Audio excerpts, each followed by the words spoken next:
Good evening everyone. तो आज हम इस वीडियो में बात करेंगे अपनी 2-3 अप्रोचेस के बारे में जो कि इम्पॉर्टेंट है क्वेश्चन पेपर के लिए। ठीक है, सबसे पहले आती है आपकी ऑक्सफोर्ड अप्रोच।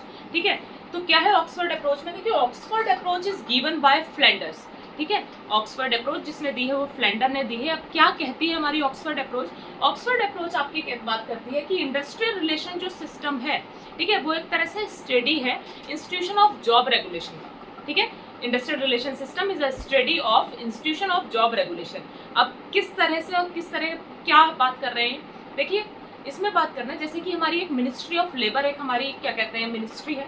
ठीक है, वो रूल्स बनाती है आपके। ठीक है, कि इस क्या कहते हैं किसी भी कोड को बना रही है तो वो रूल बना रही है। ठीक है, रूल्स बना रही है कि कैसे अप्लाई होता है, कब अप्लाई होता है। ठीक है, तो ये जो अप्रोच है रूल्स के बारे में बात करती है। ठीक है, अब there are 2 types of rules under the Oxford approach. 2 types of rules under Oxford approach। ठीक है, अब वो कौन से रूल है? सबसे पहला है आपका substantive rules, substantive rule. Second one है आपका प्रोसीजरल रूल, प्रोसीजरल रूल। ठीक है, सब्सटेंटिव रूल में बात होती है what are the rules, what are the rules. ठीक है, एंड प्रोसीजर रूल्स में आती है बात how these rules apply, how these rules apply in an organisation. ठीक है, इन एन ऑर्गेनाइजेशन। तो क्या है आपका ऑक्सफोर्ड अप्रोच में? सबसे पहले 2 तरीके इसमें रूल्स बताए गए हैं, सब्सटेंटिव रूल एंड आपका प्रोसीजरल रूल। सब्सटेंटिव रूल्स में बात आती है कि किस तरह के रूल्स होने चाहिए, what are the rules in an organisation. And procedural rule बात करता है how these rules apply in an organisation. ठीक है, यहाँ तक बात समझ में आई आपके? उसके बाद आता है कि यहाँ पर जो मैंने बताया है कि एक तरह से सिस्टम है किसका, जॉब रेगुलेशन का। तो यहाँ पर जॉब रेगुलेशन भी जो है आपकी, job regulation are of 2 types here. Job regulation are of 2 types. तो कौन सी है वो? सबसे पहले देखिए, सबसे पहले हो गए आपके internal job regulation, internal job regulation. Second आपका हो गया external role job regulation. Internal में आ गई आपकी वर्किंग आवर्स। ठीक है, सेकंड क्या आ गया आपका ग्रीवियंस प्रोसीजर्स। क्या है ग्रीवियंस प्रोसीजर? ठीक है, एक्सटर्नल में आ गए आपकी गवर्नमेंट आ गई, ट्रिब्यूनल्स आ गए, ट्रेड यूनियन आ गई। ठीक है, ये ठीक है। सेकेंड इंपॉर्टेंट चीज यहाँ पर जो बताई गई है, जो कि क्वेश्चन पेपर के लिए आपकी इंपॉर्टेंट बनती है, यहाँ पर बताया गया है कि collective bargaining, collective, note down करिएगा, collective bargaining is an apex institution under IR system.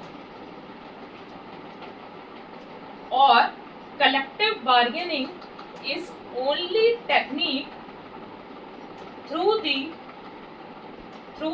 trade union to resolve the dispute। क्या मतलब है इसका?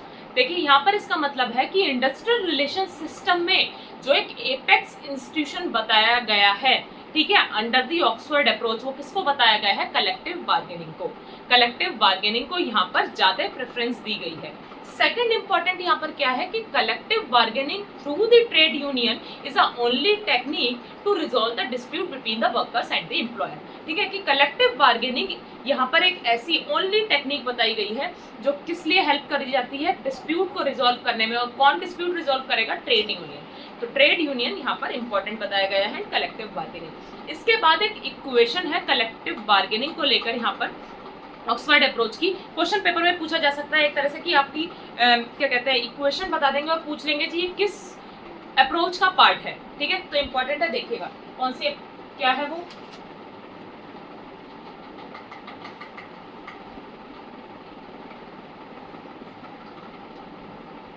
ठीक है, तो इक्वेशन है आपकी इक्वेशन ऑफ ऑक्सफोर्ड अप्रोच। ठीक है, क्या इक्वेशन है? इक्वेशन है आपकी R। R represents rule here. ठीक है, R is equal to FP। B represents collective bargaining here, collective bargaining.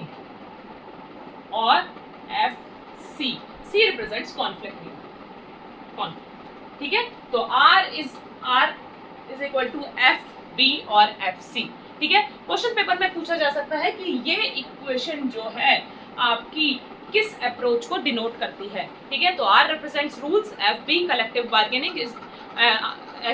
Bargaining और FC कॉन्फ्लिक्ट को प्रेजेंट करता है। कुछ इस अप्रोच के क्रिटिसिज्म भी है। देखिए क्रिटिसिज्म या फिर लिमिटेशन मान लीजिए। क्रिटिसिज्म क्या है कि यहाँ पर कलेक्टिव बार्गेनिंग को जो है एम्फेसाइज ज्यादा किया गया है, एम्फेसाइज मोर, ठीक है। सेकंड नैरो अप्रोच,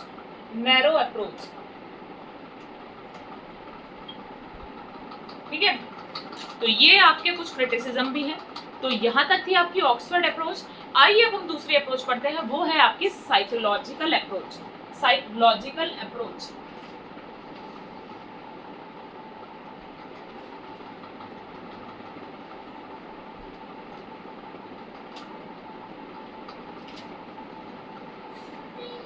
ठीक है, psychological approach is given by Mason Haire, ठीक है। Psychological approach is given by Mason Haire, ठीक है। क्या कहती है ये अप्रोच? देखिए इस अप्रोच में बात की गई है कि जो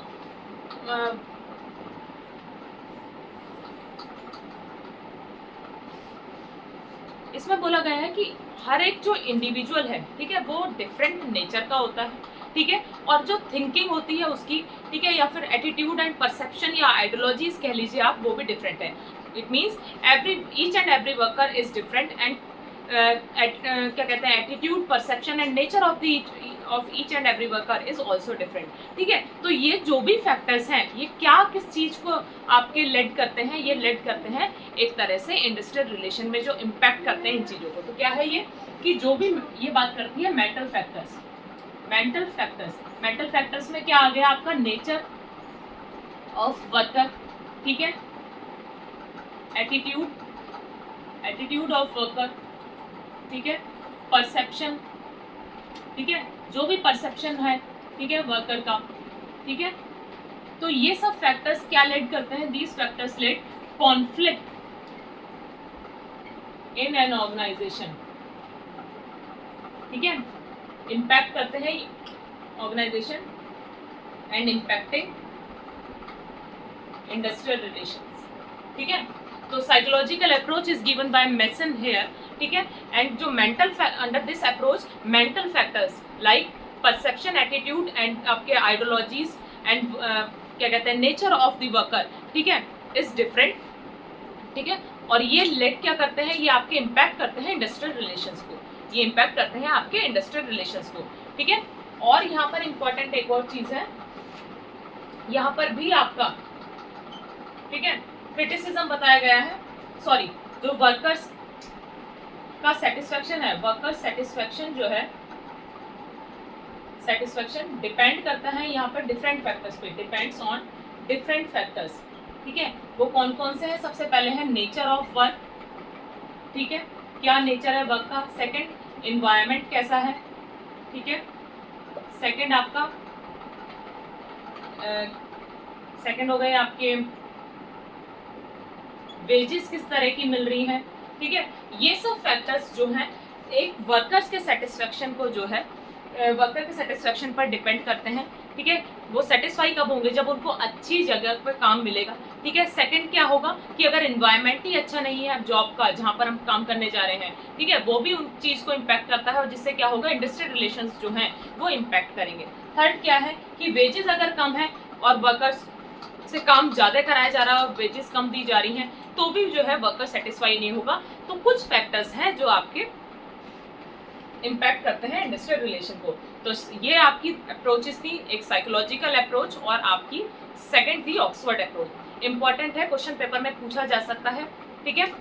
इक्वेशन जरूर याद रखिएगा। बाकी जो एक दो अप्रोचेस और बची हैं उसके बाद फिर हम ट्रेड यूनियन के बारे में बात करेंगे अपना, जो इम्पोर्टेंट है, ठीक है। थैंक यू सो मच तब तक के लिए।